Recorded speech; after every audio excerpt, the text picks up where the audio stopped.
Every person is made of a body and a soul, a guf and a neshama. And a body without a soul, a guf without a neshama isn't a person. And a soul without a body also isn't a person. A person is a body and a soul together in partnership. That's what a person is.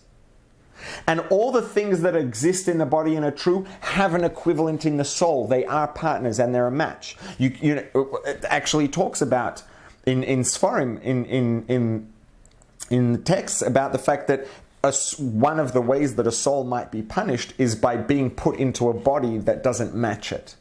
It's the wrong kind of body that it can't partner with, and then it never gets to express itself. And that's a punishment that could be a form of punishment for the soul. So they work together. Each of us is a body and a soul. And we can't differentiate between them in our experience because they become one in a person. They make us who we are. And all the things that exist in the body and the guf are also true in the neshama, in the soul. The soul also has all of these different layers and things that are going on, and it's equally as complex. And the soul is equally a part of who we are, even though it's harder to relate to than a body. We can touch the body, we can feel it, we can see it. We can't touch or see or feel the soul, but it's equally real and it's equally a part of who we are. And the same way that our actions travel up the chain through different layers of reality, our actions affect our neshama. And the same way that when a person takes an Advil, they can't see what the Advil's doing, which is why a person might make a mistake and say, well, I'm out of Advil, but I have this other pill. It looks exactly the same. I might as well take it. Same color, same shape, same size. Why not? Bad idea. Because the thing that makes the Advil take away the headache is something that we don't see. It's not the shape and the size and the color that make it do that. It's something else that we don't see.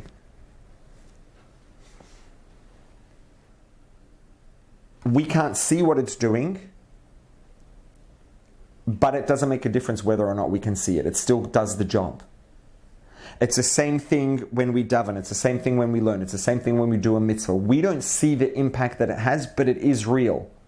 And the same way that we don't see what the Advil does, but it makes a difference to our experience, and we may never understand why.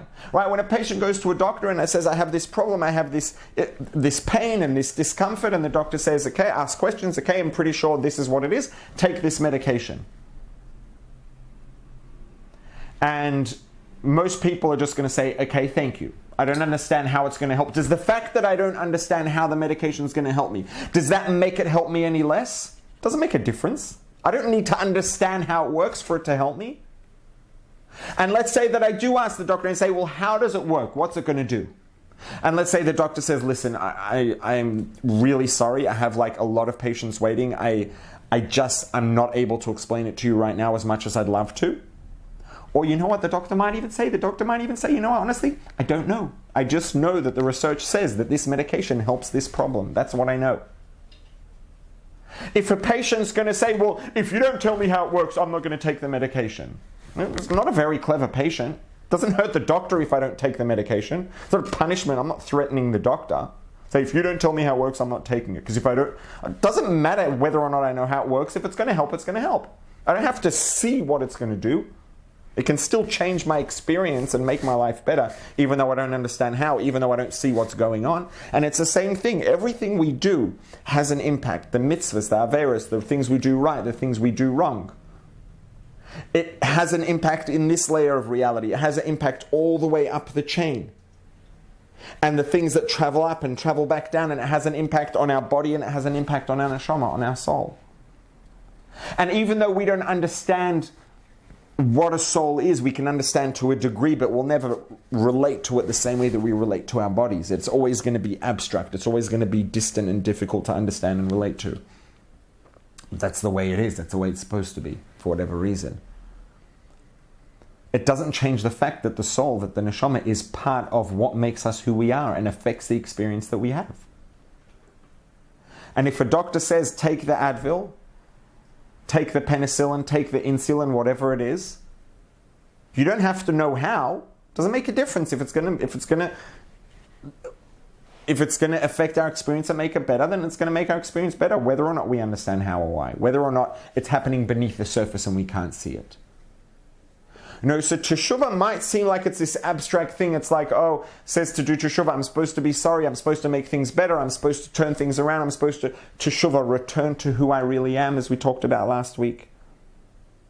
Come back to who I really am, realign my life so that it matches the person that I really am, because ultimately we will always be that person and that will never change.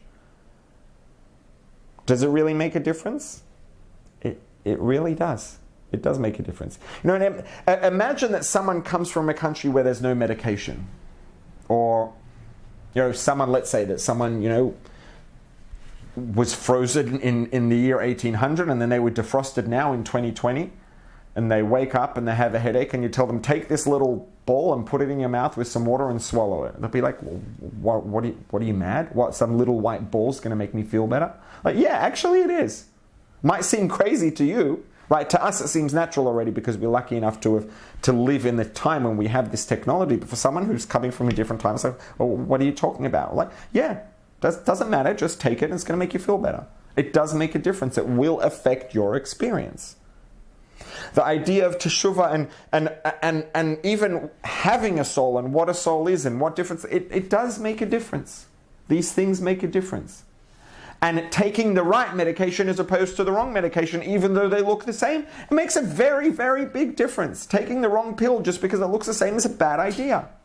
Taking the medication will make you feel better. Taking the right medication in the right dose will make you feel better. It does make a difference even if you don't understand how or why.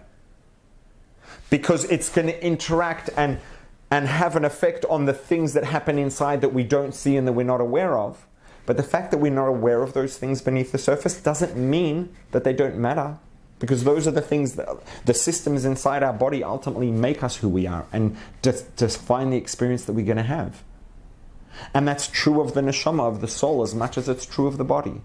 And it's true of the health of the soul as much as it's true of the health of our body.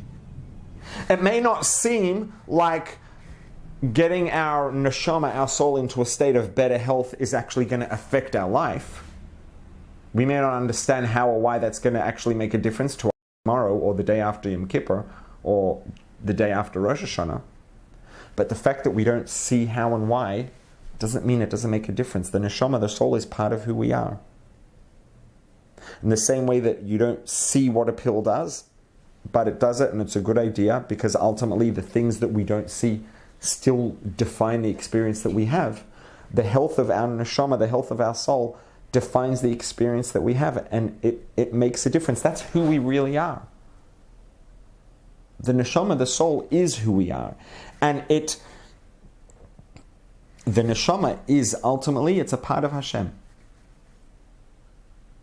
Right, we say in morning blessings, in brachas in the morning, Elokai neshama shenasata bi tahora, the neshama, the soul that you put into me, it's pure. It is a part of the Creator. It's a part of Hashem. It's a part of God that God has taken and placed inside of us. And that's who we are. And again, it's hard to be aware, it's hard to imagine, it's hard to visualize, but that doesn't make it less true, and it doesn't mean that it doesn't make a difference. That defines who we are. It defines our experience. It defines our identity.